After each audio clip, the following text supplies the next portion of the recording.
Bem, queridos, fechando o assunto da semana, o assunto da lição número 7, a lição que falou sobre o corpo unificado de Cristo, o apóstolo Paulo comparou a igreja a um corpo e disse: Jesus Cristo é a cabeça desse corpo. Precisamos entender que o corpo de Jesus foi saudável, tinha uma mente saudável, uma mente equilibrada. O corpo de Jesus, ele tinha assim toda uma estrutura maravilhosa, era humano, mas divino também. O corpo de Jesus sofreu o martírio. O corpo de Jesus foi morto e ressuscitado. O apóstolo Paulo queria que a igreja entendesse que, tal qual o corpo de Jesus, deveríamos ser unidos, os membros unidos para que esse corpo possa crescer. Nós, como membros de uma igreja, participamos do corpo de Cristo. Temos que fazer o melhor que estiver ao nosso alcance para que a igreja, como o corpo de Cristo, seja saudável. Se tivermos que padecer, padeceremos, mas com a ajuda de Deus, como Jesus teve a ajuda dele, ele ressuscitou para ser exaltado. A igreja pode até parecer morta, mas será ressuscitada pelo poder do Espírito Santo e será glorificada pela presença do Senhor Jesus Cristo. Aprendemos nessa semana que nós temos independência assim fraterna, para que nós possamos nos relacionar com as pessoas da nossa igreja. Temos que crer de forma unida. Temos que enfrentar os desafios de forma unida. Temos que enfrentar, assim, as angústias da igreja de forma unida. Temos que, assim, recebermos o Espírito Santo de forma unida. Somos independentes em nossa forma de aceitarmos Jesus. Cada um teve sua experiência pessoal, mas nós somos dependentes da unidade como igreja. Não poderemos sobreviver espiritualmente se estivermos sozinhos na vida espiritual. Um pastor soube que um irmão estava afastado da igreja, que ele não queria vir mais à igreja. Foi visitá-lo. Ele estava numa noite fria, diante de uma lareira. Recebeu o pastor entrou em sua sala, os dois começaram a conversar. O pastor dirigiu a conversa para o lado espiritual e disse: o irmão não vai mais na igreja? Eu ouvi dizer que o irmão não vai. Não, pastor, eu não vou mais. Chega de tanta mimimi, muita gente falando, a igreja desunida.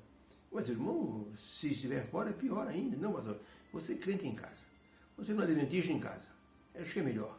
Não me envolvo com ninguém, não tenho preocupações, não tenho que dar satisfação para ninguém, tenho que estar me envolvendo com reuniões.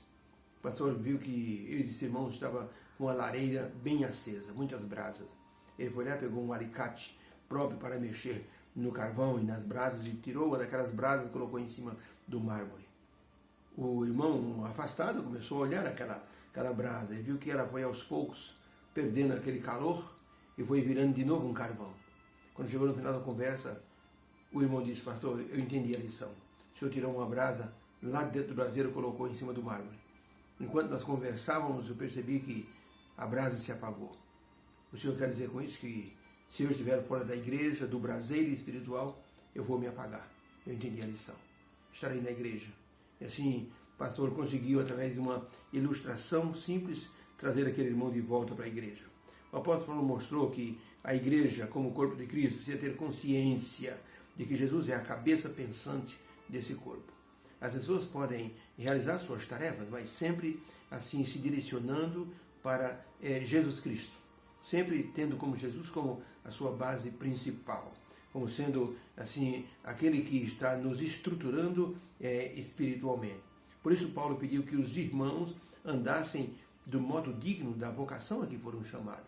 Nós fomos chamados como missionários, fomos chamados para recebermos a vida eterna, fomos chamados como irmãos, temos uma mesma fé, temos um mesmo Pai, somos amados pelo mesmo Filho, por isso nós nos chamamos de irmãos. Paulo aconselhou a todos que praticassem na vida as virtudes que Cristo possuía na vida dele, tais como a humildade, a mansidão e a longanimidade no trato com as pessoas, com os outros. Isso promoveria o amor fraternal, ajudaria até a entender os erros alheios. Numa igreja, um irmão estava sendo avaliado para ser cortado pela comissão da igreja. O pastor perguntou: eu gostaria de visitar esse irmão. Quantos aqui gostariam de ir comigo? Um irmão disse: pastor, antes do senhor pensar em visitar esse irmão, eu quero que o pastor saiba que a minha votação é que corte esse irmão. Esse irmão é incrédulo. Não já se viu praticar um ato desse? O irmão ancião disse: querida irmã, se fosse eu ser tentado como esse irmão foi, dificilmente eu resistiria. Eu acho que eu cairia também. Temos que entender o lado dele também. Que entender o quê, irmão? Esse camarada já deu problema no passado, está dando de novo? Corta ele logo, pastor, e está acabado. Por que a gente está se preocupando com uma pessoa desse tipo? O pastor disse, eu preciso visitar esse irmão. E quem poderia ir comigo? Aquela irmã disse, pastor, eu vou com o senhor, que eu quero dizer poucas e boas para esse querido irmão da nossa igreja. O pastor disse, não, irmão, a irmã não. Eu quero que esse irmão vá comigo.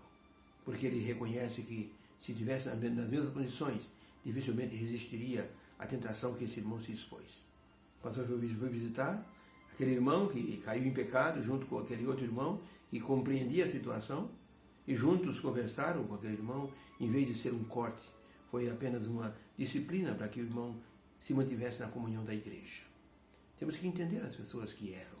Por isso, o apóstolo Paulo, ele dizia para a igreja que nós temos que ter humildade, mansidão, longanimidade no trato para com as pessoas.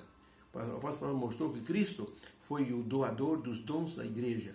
Ele foi exaltado e como dominador agora espiritual de todas as coisas, no céu e na terra. Ele concedeu dons às pessoas. O apóstolo Paulo falava isso, referindo-se à pessoa do Espírito Santo enviada por Jesus, para que no Pentecostes muitas pessoas ouviram falar do plano da salvação. Era a primeira vez que as pessoas ouviam falar de Jesus, o Messias, ressuscitado, entronizado no céu e que estaria para voltar. Foi a primeira mensagem. E ali foi tão poderosa que as pessoas aceitaram. Por isso, o apóstolo Paulo dizia, Cristo foi exaltado e deu os dons para a igreja, para que a igreja possa então crescer espiritualmente, até chegar na estatura do varão perfeito que é Jesus. Todos nós temos que crescer espiritualmente. Se não estamos crescendo, tem alguma coisa errada com a nossa vida cristã. Não podemos ficar sempre no mesmo patamar, no mesmo nível. Nós temos que crescer. A cada ano, a cada mês, temos que ter um crescimento espiritual. Esse processo é progressivo e o crescimento vai depender do nosso envolvimento com o Senhor Jesus Cristo. O apóstolo Paulo, escrevendo a Tiago, diz assim, o Senhor Jesus, ele nos dá sabedoria quando nós pedimos a ele. Não podemos ficar, por isso, no mesmo patamar, no mesmo nível espiritual. Nós vamos crescendo espiritualmente. Foi o que aconteceu com os discípulos. Começaram assim engatinhando na vida espiritual até chegarem numa situação de topo, mas para isso foi preciso que eles estivessem unidos, deixassem as diferenças do lado. Quando nós, como igreja, deixamos nossas diferenças, porque existem diferenças, muitas vezes nós não gostamos de uma ou de outra pessoa, às vezes nós não gostamos nem do pregador, não gostamos nem do pastor. Como eu vi o irmão falar hoje, olha, o nosso pastor antigo, olha, ele era muito bom para visitar, mas olha, tinha uma pregaçãozinha, olha, assim, chatinha de ouvir. Não me comovia. Falei, puxa vida, hein? Aí até um casal na igreja estava ouvindo um pastor novo que estava pregando, assumiu a igreja, e o marido disse para a esposa, esse pastor é diferente do pastor que saiu. O outro pastor era o pastor espada. O sermão dele era comprido e chato. Esse pastor é o pastor canivete. É pequeno e não atinge ninguém. Então, as pessoas estão desunidas com comentários como esse. Não estão no mesmo propósito, no mesmo foco. O apóstolo Paulo dizia, temos que ter o mesmo foco. Jesus Cristo é o nosso foco. Submissão ao Espírito Santo, humildade, mansidão, longanimidade tem que ter no coração. Senão a igreja não vai prosperar espiritualmente. O Espírito Santo não vai operar numa igreja levedada pelo fermento da discórdia. Vamos precisar de Jesus nos unindo, Jesus o bom pastor. Numa manhã quente, em Nova York, numa sala de cirurgia, o cirurgião foi tirado do seu horário habitual. Para estar, ele entrava às 8 da manhã, mas às 6 da manhã já estava no centro cirúrgico, uma paciente com um apendicite supurado. Estava para ser operada. A anestesista estava colocando ali o acesso no braço daquela mulher e disse para ela, pode contar até 100 compassadamente, enquanto eu faço o procedimento. Ela disse, eu prefiro recitar o Salmo 23, se não for incômodo para ninguém. O médico disse, pode recitar o Salmo 23, minha senhora. Eu estou precisando ouvir o Salmo 23 esta manhã. E a mulher começou compassadamente a recitar o Salmo 23. O Senhor é meu pastor e nada me faltará. E quando ela terminou, já estava dormindo anestesiada. E pelas palavras do Salmo 23, a operação foi um sucesso. Houve calma naquele ambiente. Tudo porque Jesus é aquele que nos acalma. Jesus é aquele que nos une porque Ele é o bom pastor. Jesus é aquele que nos carrega no colo, porque Ele é o bom pastor. Jesus é aquele que nos une como membros da igreja, porque Ele é o bom pastor. Por isso, essa semana, estudamos sobre o corpo de Cristo unificado, através dos membros da igreja e através do Senhor Jesus e do Espírito Santo. Que haja uma bênção em cada coração. Possamos ter entendido que precisamos nos unir como membros da igreja. Se houver alguma diferença, ore a Deus, pedindo que remova do seu coração a intriga, de repente uma mágoa por causa de uma situação da igreja. Já ouvi pessoas que diziam, eu tinha que ser um ancião. Quem mandou para a comissão escolher aquele fulano? Fulano é um obtuso, ignorante, sabe nem falar, primeiro ancião daí. E já começa por aí, né? Então as pessoas têm que entender que enquanto não houver essa liberação dessas diferenças, o Espírito Santo não agirá na igreja para que ela se torne um corpo unificado de Cristo.